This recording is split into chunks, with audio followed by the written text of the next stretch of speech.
Hello everyone, I am Jayfred Civilimara from BSED Filipino 1 ARCEO. So today we will be discuss about our environment. Why do we need to preserve our environment? We all know that our environment is the source of the food we eat, the air we breathe, and the water we drink. In short, environment is the source of everything that we need in order to survive.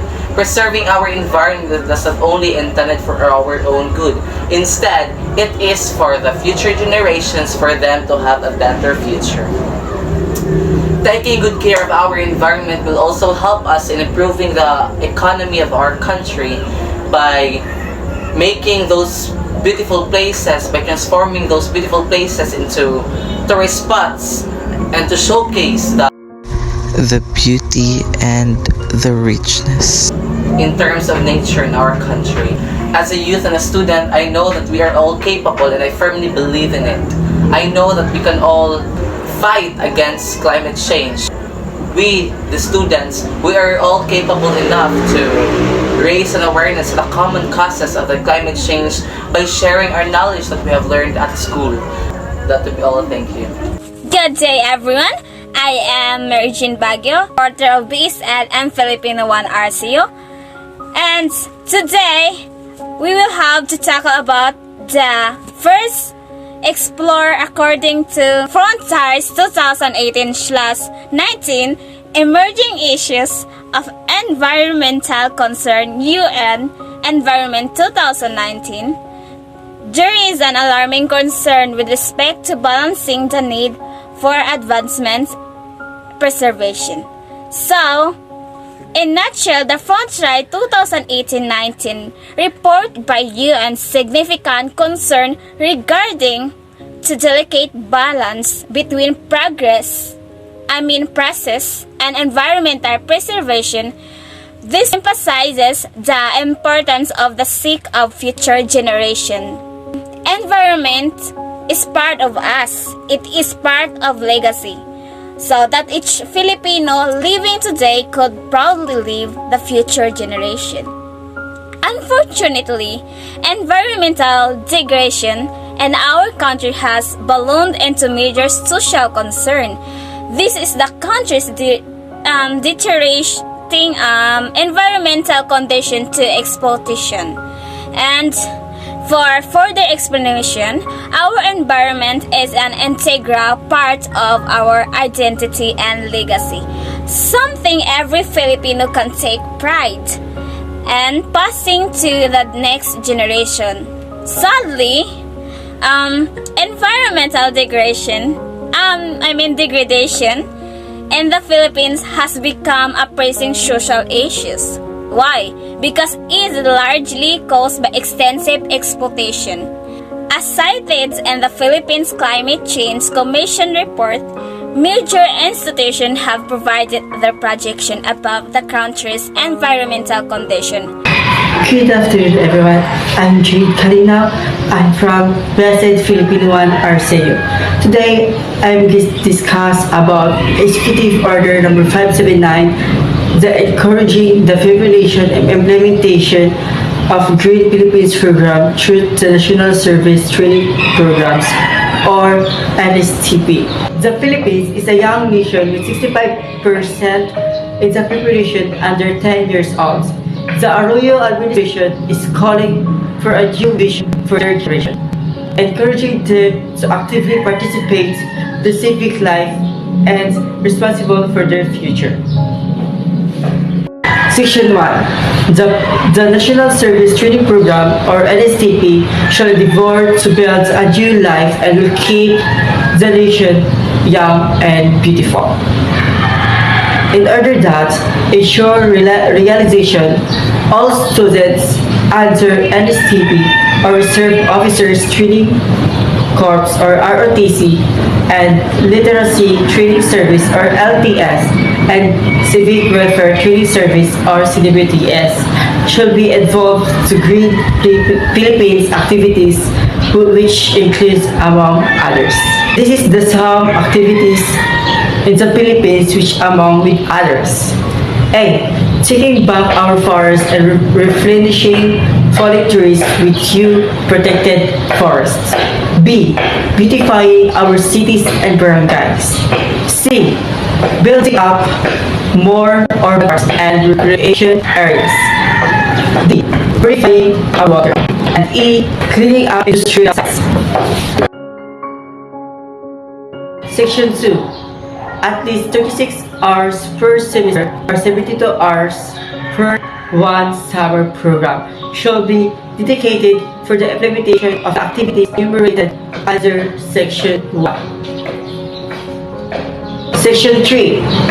The Chair of the Commission Higher Education or CHED shall act as the lead implementer of this order, assisted by the Chair of the National Youth Commission or NYC. Section 4. The Department of Environment and Natural Resources and the local government units or LGUs shall assist the school in identifying the areas where green activities of the NSTP shall be implemented.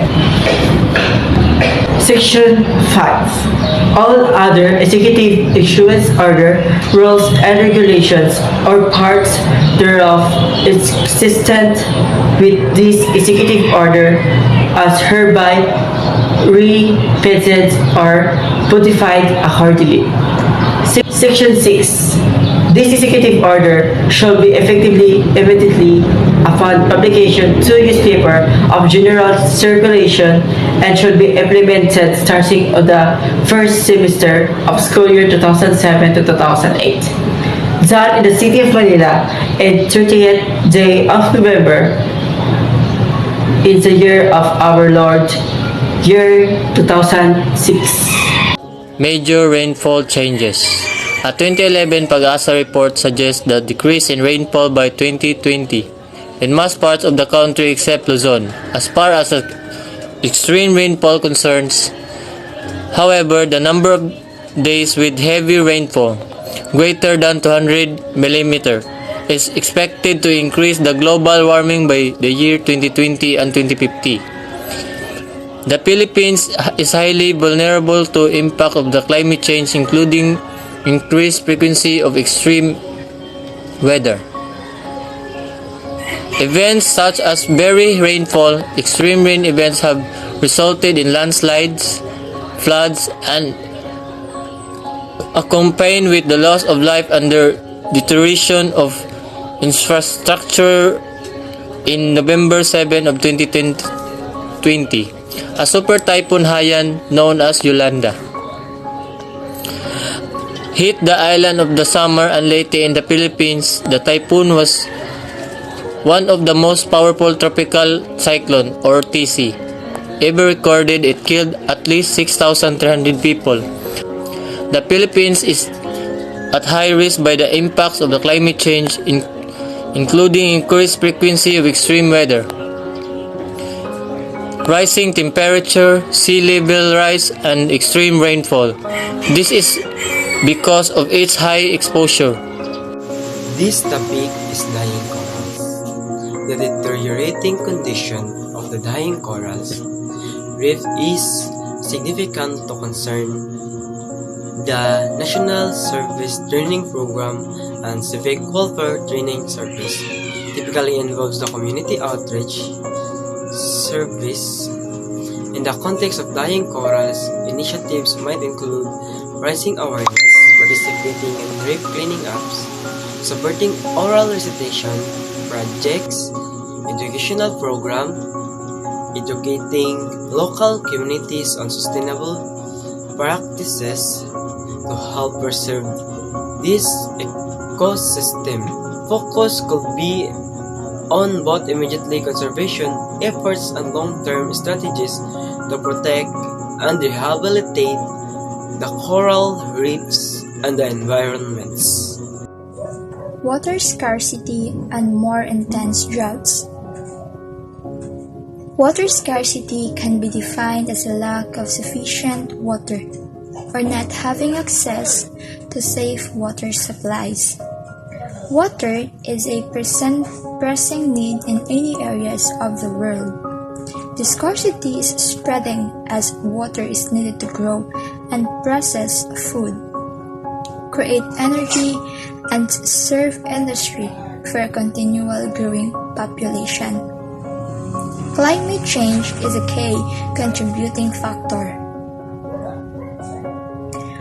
We all know that water covers 70% of our planet. And it is easy to think that it will always be plentiful. However, fresh water, the stuff we drink, the bath we irrigate our farm fields with, and it is incredibly rare. Only 3% of the world's water is fresh water, and 2/3 of that is tucked away in frozen glaciers or otherwise unavailable for us to use. Many of water systems that keeps ecosystem thriving and feed a growing human population have become stressed. Agriculture consumes more water than any other source and wastes much of that grow efficiencies. Climate change is altering patterns of weather and water around the world, causing shortage and droughts in some areas of floods in others. At the current consumption rate, this situation will get worse. By 2025, 2/3 of the world's population may face water shortage, and ecosystem around the world will suffer even more. Managing water scarcity. When water supplies are limited and poorly managed, both ecosystems and people suffer. Efficient and effective water management is necessary. Droughts are a natural disaster that nobody can stop from coming, but we can prepare for less difficult. There are many human and natural systems impacts that place force of natural cost that we should be aware of.